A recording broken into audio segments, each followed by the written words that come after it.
All right, this is going to be a super fun video because the entire thing is devoted towards trying to convince you to read WizardKnight by Gene Wolfe. And if you haven't heard of Gene Wolfe, he's literally the greatest author of all time. Like, above Tolkien, above everyone. Like, I think he is fantastic. And I'm not the only one. People like Ursula K. Le Guin or Neil Gaiman, or just think of your favorite author.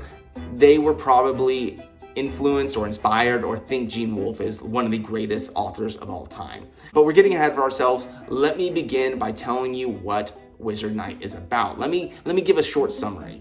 So the WizardKnight is a duology, which is the combination of the Knight, which is book 1, and the Wizard, which is book 2. Maybe it should be called the Night Wizard because book 1's the Knight and book 2's the Wizard. But if you know anything about Gene Wolfe, it'll make sense why it's called the WizardKnight.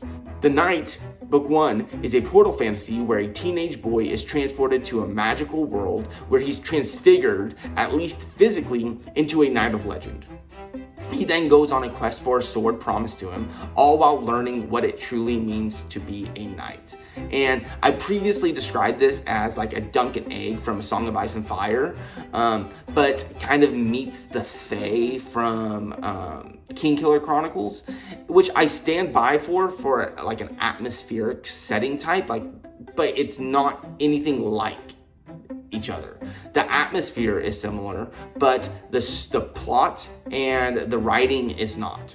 Book 2, The Wizard, or the second half of the duology of the WizardKnight, continues where the story ends, and yet somehow is like where the true story begins. The knight, Sir Abel the Highheart, now recognized as the honorable knight he had set out to become, has to navigate quests and challenges set before him, all while trying to find and live with his beloved Dissery. But things are not so simple. He has vows to more than one master, and his king and his people need his help to restore the balance to the 7 worlds, even if they are unaware that they need his help at all. And with that summary out of the way, we are going to get into a little more depth. But I'm also going to take this time to say, if you're enjoying this video, I would ask you to like and subscribe and comment in the comment section below, because we're a small channel. It's still growing, and this video won't be popular since I'm talking about a very unpopular, lesser known book. So every interaction is going to help the algorithm, and I would really appreciate a like and subscribe.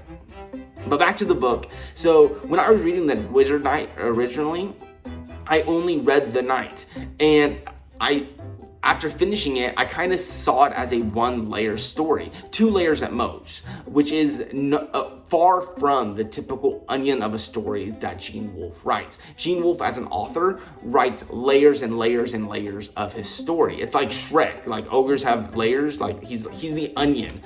He's an onion author. Typical Wolfe story requires like an education in ancient language, classical literature, and Catholicism to even understand a fraction of what is going on. You can read it and enjoy it as just a surface level story, but it is so much more. There's a Norse mythology and an Arthurian mythology that parallel the WizardKnight stories, but not just using it for inspiration, but actually they're not just callbacks or homages to the works he loves. They actually add to the story themselves. It's adding thousands of words to the WizardKnight to tell more of the story than just the words Wolfe is writing. And if that's confusing, I'm going to give you an example. And it's not a spoiler because it's within like the first few pages of the book. But it's the perfect example of what I'm talking about, how he can add a little bit of Norse mythology and add thousands of words to the book. So at the beginning, we meet Parka, who is one of the fates from Norse mythology.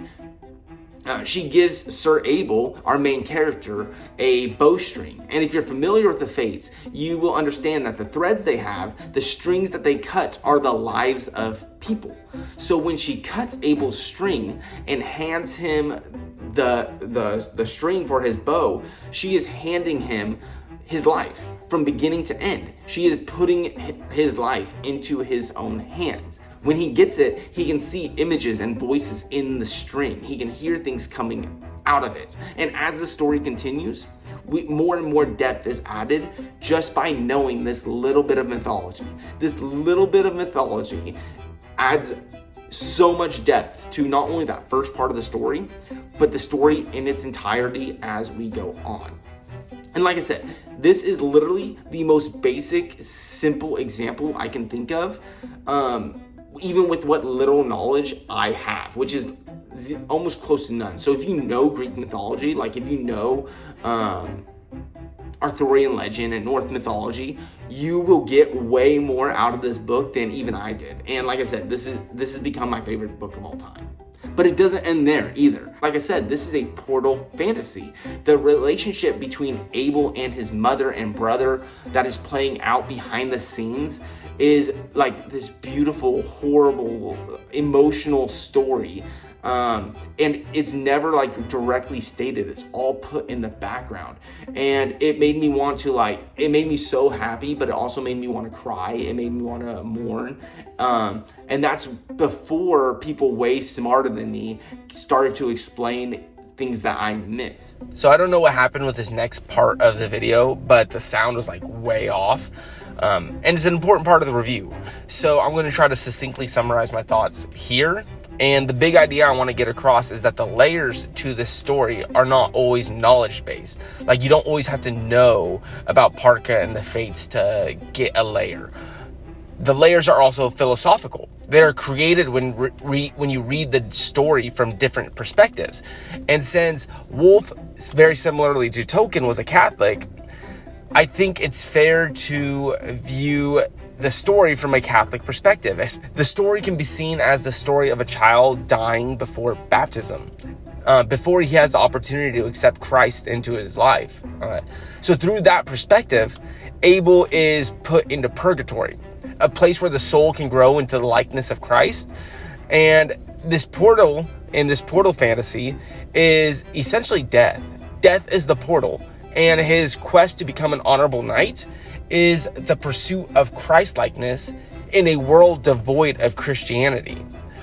And this is it's so crazy when you view the story through this way, because on X, I often talk about how Wolfe is Tolkien's heir to fantasy.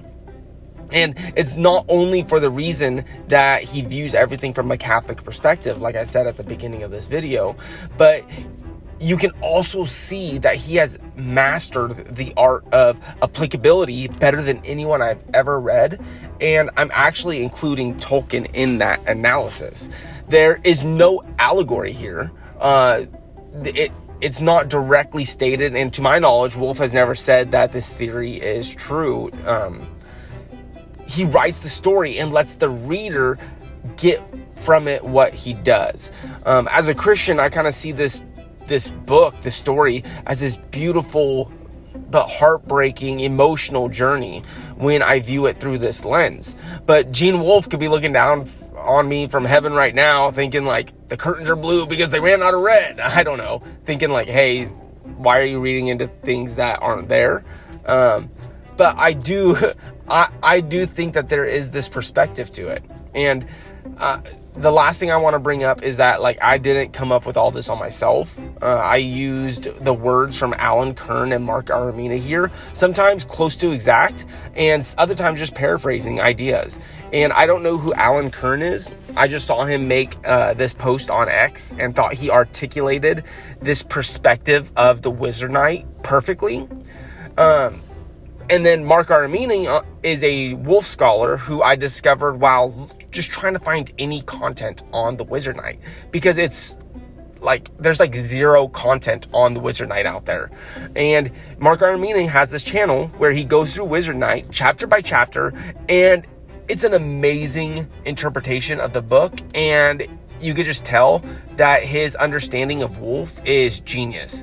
Unfortunately, he stopped after 3 or 4 chapters, so we only really get a small teaser of his analysis. But what is up is pure booktube gold. So I hope he finishes it one day, and that's really the part I wanted to summarize with this little snippet. Sorry if the video and lighting and everything's terrible. When I finished the WizardKnight, I did not move on to the next book. I literally took a break. I was driving to one of my interviews, and I sat in the car in silence for an hour, just thinking about the story and what I had read. And then when I finally did decide that I wanted to listen to something again, I just restarted the book over, like from the beginning, because there's a saying for people who read Wolfe. It's that you can't read Wolfe, you can only reread Gene Wolfe. And sure enough, when I restarted the story, when I started the night over, it was a completely different story, and it added so much. You cannot spoil a Gene Wolfe book.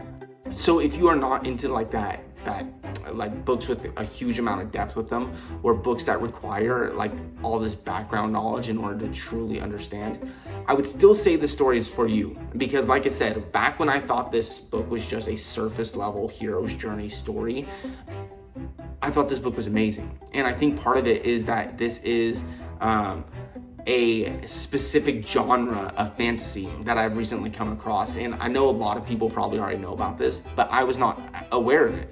And it's called Noblebright fantasy. And I wanted to kind of give a breakdown of Noblebright, but honestly, I can't do it justice, especially since I just learned about the term. So I actually found a kind of like a breakdown of what Noblebright fantasy is. And the best one I found was by somebody named Tiger Herbert, and I'll post a full link to his article down below. But it essentially says, in essence, grimdark is fantasy written with a bleak world view, where might is right and all glory goes to those who wield it. It also typically means that no one is good or honorable, that deep down inside, everyone is wicked.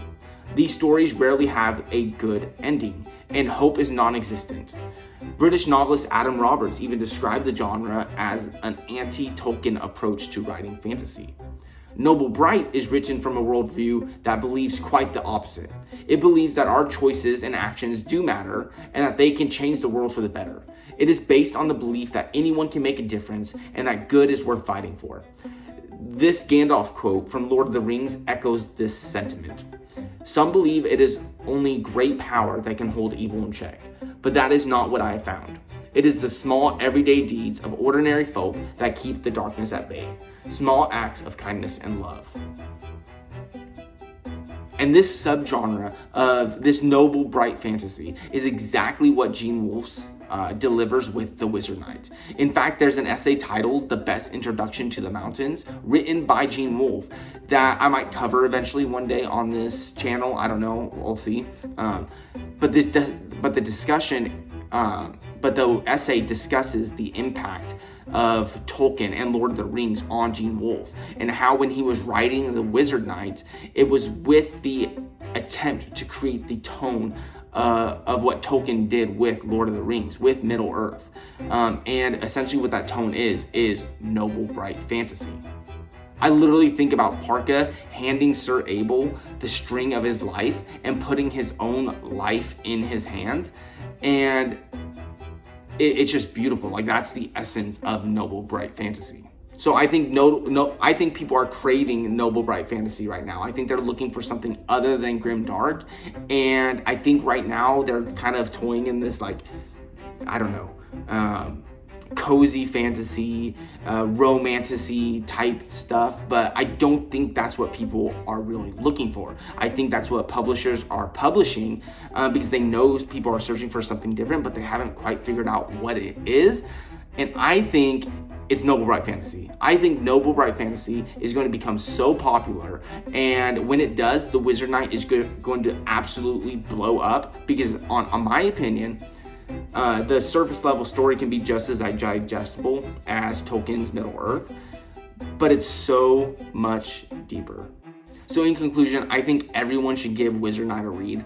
It's literally one of my favorite books of all time. It's a solid 5 out of 5 stars. Even after I just made that video saying I was going to start rating books lower, this book is not one of them. It is one of the greatest books ever written, and a sure favorite of mine. I think everyone should read this book, but if I had to recommend it for 3 types of people, it would be 1, somebody who's looking for a breath of fresh air after grimdark fantasy read. Somebody who's looking for something else or is tired by that genre. 2, people who like a more classical prose. And the 3rd type of person is people who truly love that fantastical fantasy and world buildings and soft magic systems, because you will find that here. So this is for sure a hidden gem. And until next time, I hope you read The WizardKnight by Gene Wolfe and go out there and read more books. Thanks for watching.